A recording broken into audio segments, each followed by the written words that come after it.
We want. We want. We want. We want. We want. South Tech Mission लागू करो. South Tech Mission लागू. Teachers Union.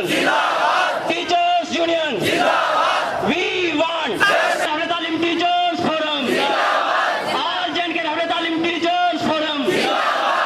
State president Rahbar Talim teachers forum आज जम्मू व Kashmir रहबर Talim teachers forum की तरफ से एक अपील की गई थी, एक कॉल दी गई थी कि तमाम जितने भी हमारे एसएसए और रमसा के तहत टीचर मास्टर्स काम कर रहे हैं वो मास कैजुअल लीव लेकर अपने अपने डिस्ट्रिक्ट हेडक्वार्टर पे विरोध प्रदर्शन करें अपनी मांगों के समर्थन में, क्योंकि 4.5 लाख मुलाजमों को 7th पे कमीशन का बेनिफिट हमारे स्टेट में मिल गया है, लेकिन एसएसए और रमसा के तहत काम करने वाले टीचर मास्टर्स को इससे बाहर रखा गया है। हम चाहते हैं कि फ़ौरन तौर पर जैसे बाकी मुलाजमों को वो बेनिफिट दिए गए हैं हमें भी दिए जाएं, क्योंकि 6th पे कमीशन का बेनिफिट हमें मिला है, टाइम बोर्ड हर तरह के जो भी एक परमानेंट मुलाजम को बेनिफिट्स मिलते हैं वो हमें इन पास्ट मिले हैं, लेकिन अब क्या हालत हो, क्या वजह हुई है कि हमें उन चीज़ों से वंचित रखा जा रहा है, 7th पे कमीशन के बेनिफिट से वंचित रखा जा रहा है, पहली डिमांड। और दूसरी ये है कि हमारी सैलरी जो MHRD से आती है और डिले होकर 3-3, 4-4, 5-5 महीनों के बाद हमें मिलती है, हम ये चाहते हैं कि हमारी सैलरी को MHRD से डीलिंग करके स्टेट बजट के साथ जोड़ा जाए ताकि मंथली बेसिस पे हम लोगों को सैलरी मिले।